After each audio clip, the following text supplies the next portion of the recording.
Carte refusée, facture en retard, dette qui s'accumule. À quel moment ça s'arrête? Pourquoi certaines personnes semblent toujours s'en sortir, tandis que d'autres, malgré tous leurs efforts, restent coincées dans la même galère? On dit souvent que la pauvreté, c'est un problème d'argent. Mais ici, c'était bien plus que ça. Si la pauvreté, c'est un piège mortel, c'est l'invisible qui vous empêche d'avancer, peu importe à quel point vous travaillez dur. Ce piège, il est bien réel et la science l'a prouvé. Aujourd'hui, on va voir comment la pauvreté reprogramme votre cerveau, comment elle vous force à payer plus cher pour tout et pourquoi elle se transmet de génération en génération. Et surtout, on va découvrir des stratégies concrètes pour briser ce cercle. Quand on manque d'argent, notre cerveau fonctionne différemment, pas en notre faveur. Les neuroscientifiques appellent ça le scarcity mindset ou l'état d'esprit de la rareté. Imaginez que vous avez faim, très faim. Pendant des heures, votre esprit est absorbé par une seule chose, trouver de la nourriture. Toutes les autres pensées disparaissent. C'est exactement ce qui se passe avec l'argent. Lorsqu'on est en difficulté financière, notre cerveau se focalise tellement sur les problèmes immédiats qu'il n'a plus assez d'espace mental pour planifier l'avenir. C'est comme si l'argent devenait une urgence constante, empêchait de réfléchir correctement. Une étude menée par Sandil Sheffield montre que vivre dans la précarité réduit nos capacités cognitives de 13 points de QI. C'est l'équivalent d'une nuit blanche. En d'autres termes, le stress de l'argent nous rend moins aptes à prendre de bonnes décisions. Prenons l'exemple de Maria. Les mères célibataires travaillent 40 heures par semaine et jonglent entre le loyer, la nourriture et les factures. Ce mois-ci, elle doit choisir l'électricité ou acheter des médicaments pour son sous pression. Maria prend la décision la plus urgente. Elle paye l'électricité et reporte l'achat des médicaments. Et quelques jours plus tard, la santé de son fils se détériore. Elle doit l'amener aux urgences, ce qui lui coûte encore plus cher. C'est ce qu'on appelle le biais du futur dévalorisé. Plus on est en difficulté financière, plus on a tendance à privilégier le court terme, même si cela nous pénalise plus tard. Selon la Banque mondiale, les personnes en situation de pauvreté sont plus enclines à prendre des décisions financières immédiates, même si elles sont coûteuses sur le long terme. Pourquoi? Parce que leur cerveau est accaparé par l'urgence du présent. C'est ainsi que des milliers de personnes se retrouvent à contracter des prêts à des taux exorbitants juste pour survivre jusqu'à la fin du mois. Vous voyez le piège. La pauvreté ne se limite pas seulement à un manque d'argent, un cycle mental qui pousse à prendre des décisions qui aggravent la situation. Mais ce n'est pas tout. Être pauvre coûte plus cher et vous allez voir pourquoi. Avoir peu d'argent ne signifie pas seulement vivre avec moins, ça signifie aussi payer plus cher pour tout. Oui, vous avez bien entendu, être pauvre coûte plus cher que d'être riche. Les économistes appellent ça le poverty premium, pour la prime de pauvreté. En d'autres termes, les personnes aux revenus modestes payent plus cher la même chose que les autres. Prenons un exemple simple, un réfrigérateur.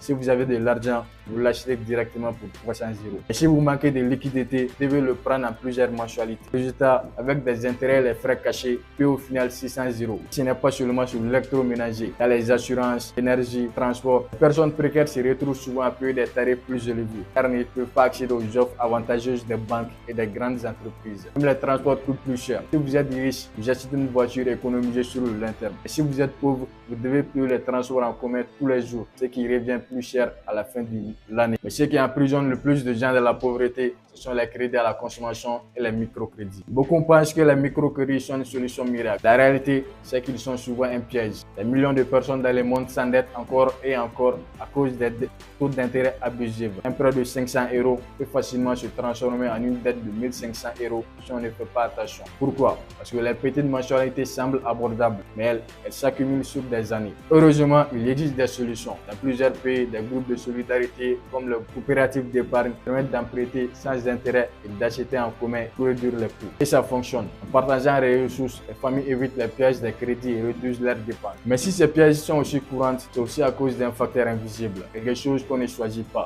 l'héritage socio-économique. On en parle tout de suite. Et si je vous disais que votre rapport avec l'argent ne vient pas uniquement de vos choix, mais aussi de ce que vous avez hérité sans même le savoir. La pauvreté ne se transforme pas seulement par le manque d'argent, elle se transmet aussi par l'éducation, l'environnement, les croyances qu'on nous inculque dès l'enfance. D'un côté, un enfant apprend que l'argent est inutile, il peut être investi, multiplié et utilisé pour construire un avenir. De l'autre côté, un enfant attend constamment. On n'a pas les moyens, l'argent est difficile à gagner ou pire. Les riches sont des escrocs. Ces croyances façonnent inconsciemment nos décisions et influencent notre manière de dépenser, d'épargner et même notre ambition. En France, si vos parents sont en difficulté financière, il y a 75% de chances que vous le soyez aussi. Non pas parce que vous êtes moins intelligent ou moins travailleur, parce que tout votre environnement a été construit autour de la survie, pas de la croissance. Voici pourquoi certaines personnes semblent toujours avancer pendant que d'autres, malgré tous leurs efforts, restent coincés. Ce cycle, c'est l'héritage invisible et tant qu'on ne le reconnaît pas, il continue de dicter nos choix.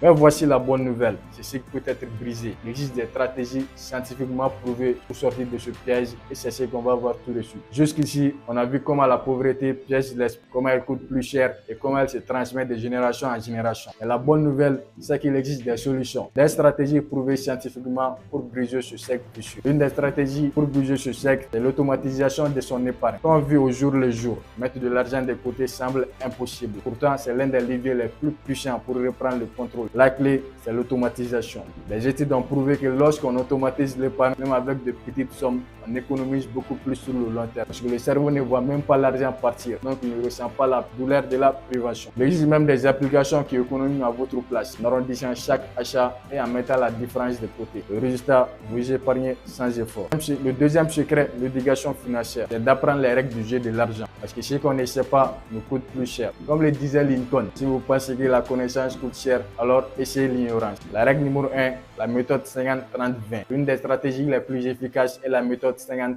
50% pour les besoins essentiels, 30% pour les plaisirs, 20% pour l'épargne et l'investissement. La règle numéro 2, l'effet boule de neige pour se débarrasser des dettes. Si vous avez plusieurs dettes, commencez par rembourser la plus petite en priorité, payant le minimum sur les autres. À chaque dette éliminée, vous libérez de l'argent pour accélérer le remboursement des suivantes. C'est l'effet boule de neige. La règle numéro 3. Enfin, la règle des 24 heures avant tout achat impulsif. Attendez une journée. Dans la majorité des cas, l'envie disparaît et vous économisez sans effort. Troisième secret, c'est les réseaux de solidarité. Personne ne réussit seul. Les communautés solidaires sont l'une des meilleures armes contre la pauvreté. Dans plusieurs pays, les groupes d'entraide appelés JAC, groupes d'autocotisation, permettent d'économiser et d'investir en commun. C'est simple. Chacun met une petite somme chaque mois et un membre du groupe reçoit la totalité à tour de rôle. Cette stratégie permet de se libérer des crédits abusifs et de financer des projets sans passer par les banques. Automatiser son épargne, comprendre les règles de l'argent et s'entourer d'un réseau solidaire sont des solutions simples mais puissantes qui ont aidé des milliers de personnes à sortir du piège de la pauvreté. Si toi aussi tu veux sortir de cette piège, je t'invite à écouter attentivement, à les mettre en place et surtout à passer en action.